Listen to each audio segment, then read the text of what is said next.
Hello friends, market next week के इस episode में आपका स्वागत है। बाजार किस तरीके के रह सकते हैं इस हफ्ते, ये चर्चा मैं आपके साथ इस वीडियो में करने जा रहा हूँ। और सबसे खास बात ये है कि ये जो आज डेटा पॉइंट आप देख रहे हैं ये दीपावली मुहूर्त ट्रेडिंग के हैं। और दीपावली मुहूर्त ट्रेडिंग पर हालांकि वॉल्यूम्स इतना ज़्यादा नहीं होता है, तो जो आकलन है वो वास्तव में अगले हफ्ते जो सोमवार यानी कि कल से जो शुरू होंगे तब के लिए है। तो ये आकलन हालांकि दिवाली की मुहूर्त ट्रेडिंग को भी कंसिडर कर रहा है, लेकिन बेसिकली हम पीछे वाले जो डेटा पॉइंट्स हैं उन पे ज़्यादा गौर फरमाएंगे। तो कुल मिलाकर निफ्टी के अंदर एक अच्छी जो है शुरुआत हुई। और जैसा कि मैंने आपको बोला था कि बाज़ार ट्रेडिंग मुहूर्त के दिन जनरली कैसे काम करते हैं, बाज़ार खुलते हैं, पॉजिटिव खुलते हैं, ऊपर की तरफ जाते हैं और लास्ट के 15-20 मिनट में सेलिंग आती है। सेम हूबहू उसी तरीके की स्थिति जो है लगभग देखने के लिए मिली।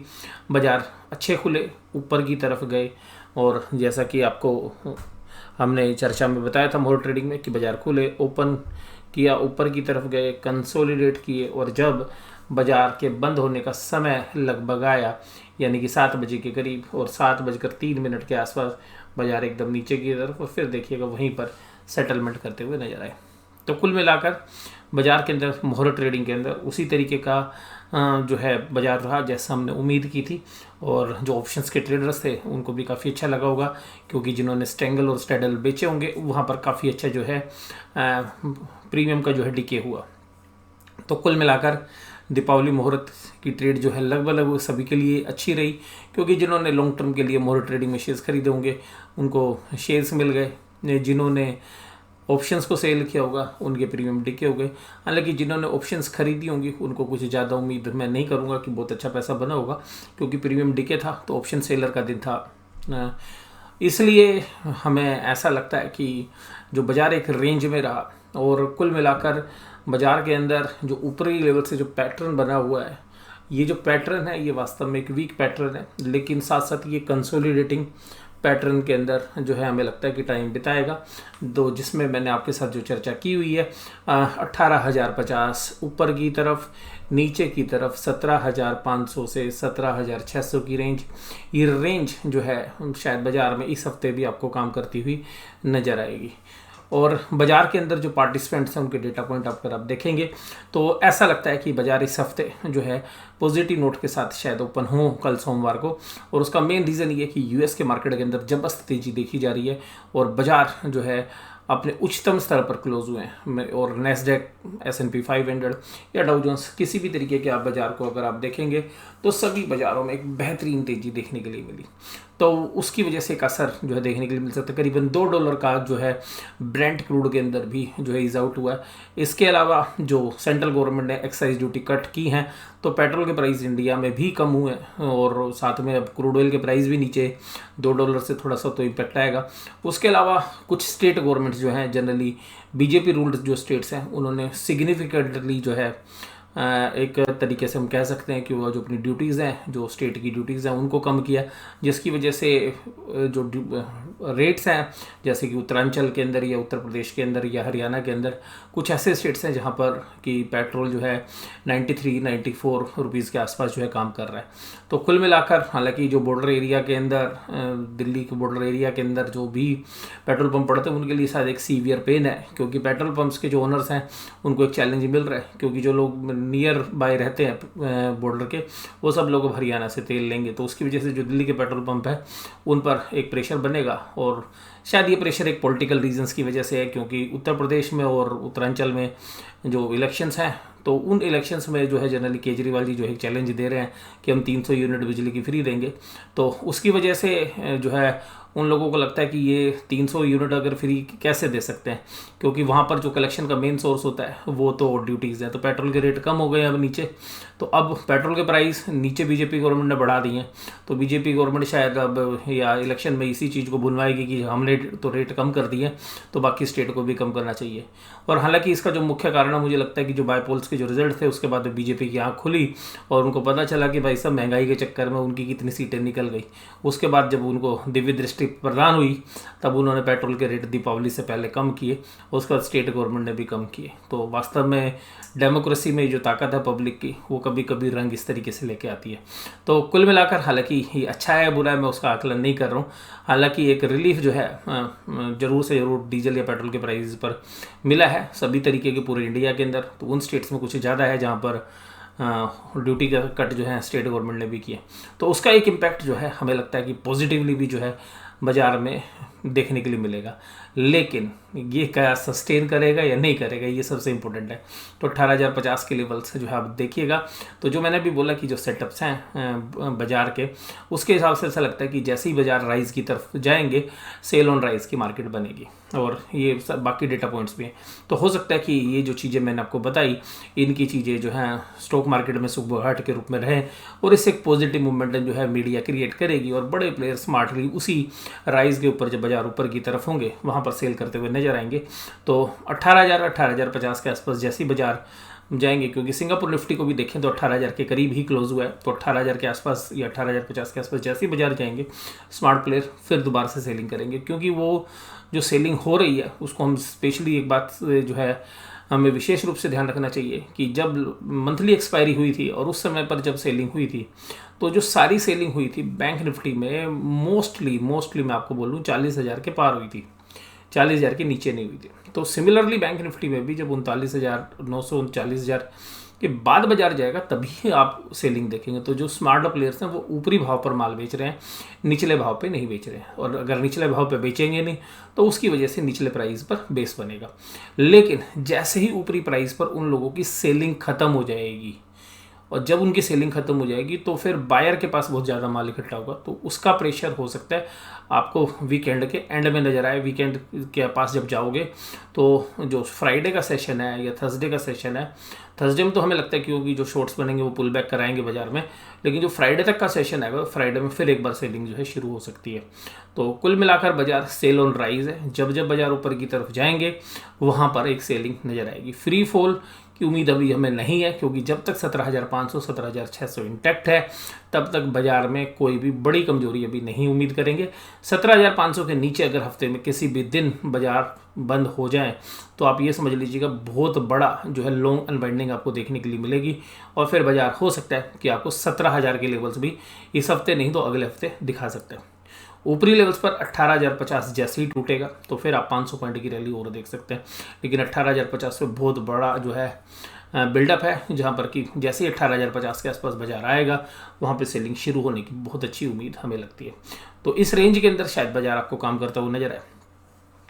स्टॉक स्पेसिफिकली देखें तो दीपावली मुहूर्त के अंदर HDFC bank, Reliance, Eicher motor, ITC और महिंद्रा एंड महिंद्रा, इस तरीके के जो शेयर्स हैं इनके अंदर तेजी थी। ऑटोमोबाइल्स के अंदर देखिएगा क्योंकि एक्साइज ड्यूटी कट होने का इम्पैक्ट था मोरो ट्रेडिंग में, लेकिन सेशन काफ़ी छोटा था, तो ऑटोमोबाइल्स के अंदर जो है एक अच्छी तेजी हमें देखने के लिए मिली मोरो ट्रेडिंग में।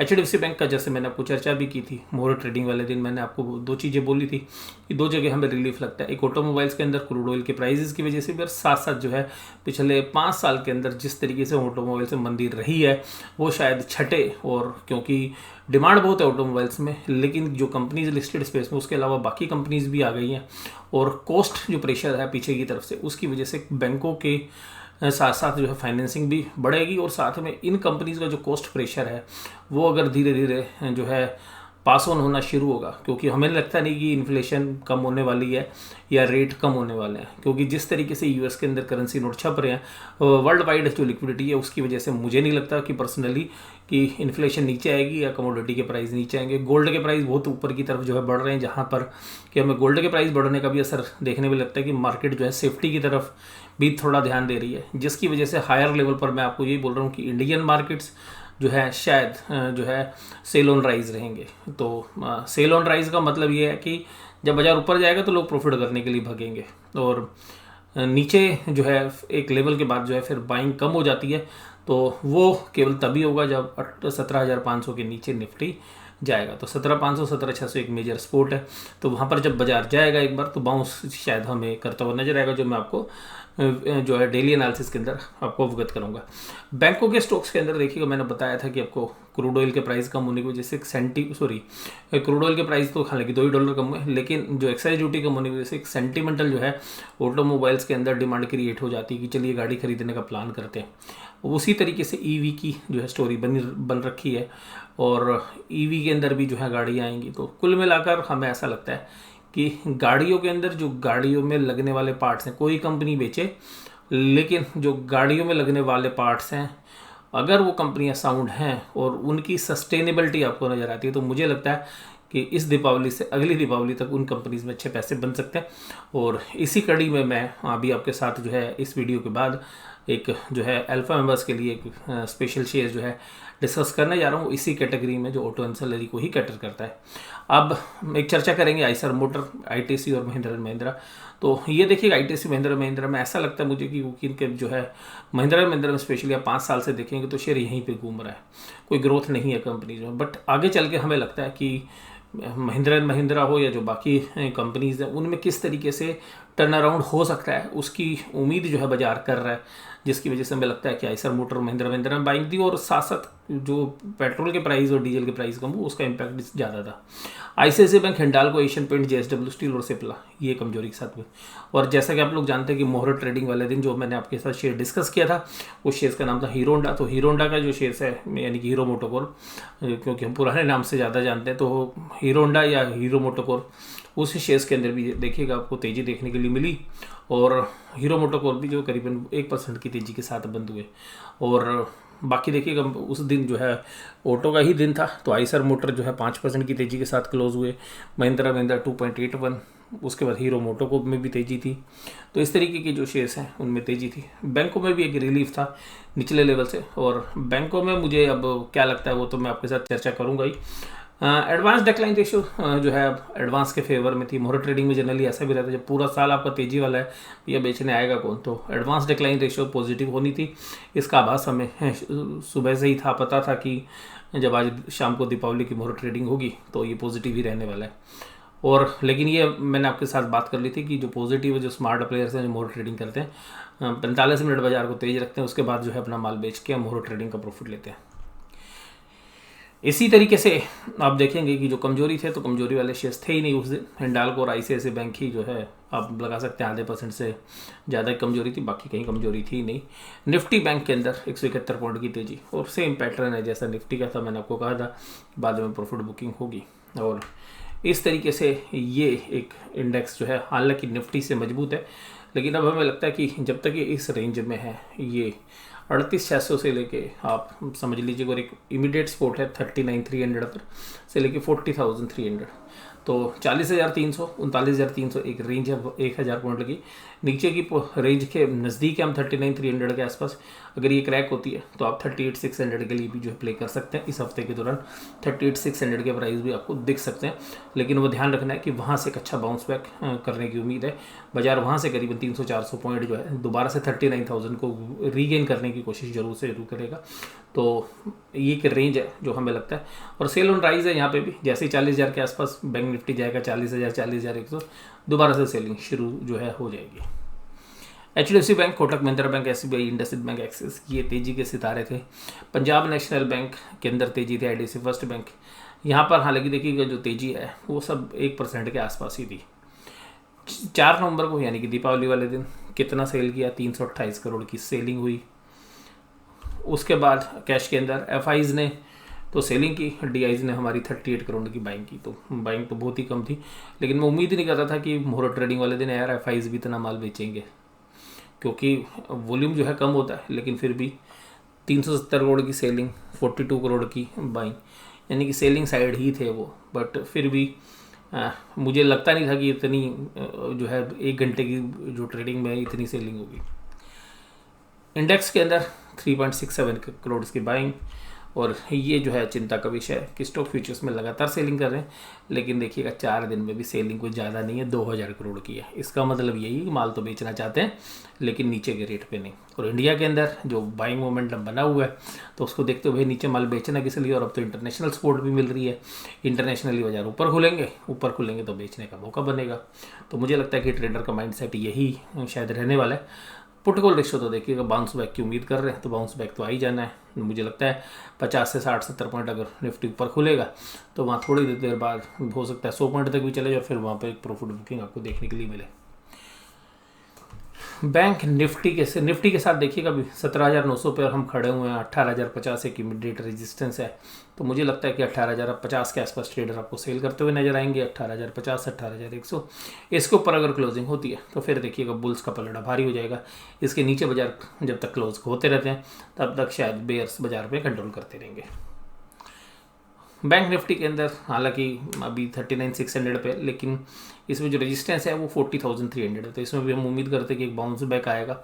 40,000 तक शायद निफ्टी को ले जाने की कोशिश करे बैंक निफ्टी, ना भी जाए 39,800, 900 यहाँ तक भी जाएगा, बट जैसे ही यहाँ पे जाएगा हमें लगता है कि एक अच्छी खासी सेलिंग फिर दोबारा से आनी चाहिए और 39,300 पर बाइंग आनी चाहिए। 39,300 अगर क्लोजिंग बेसिस पे क्लोज होता है तो फिर आप एक नए दायरे 38,600 तक बाजार को देख सकते हैं।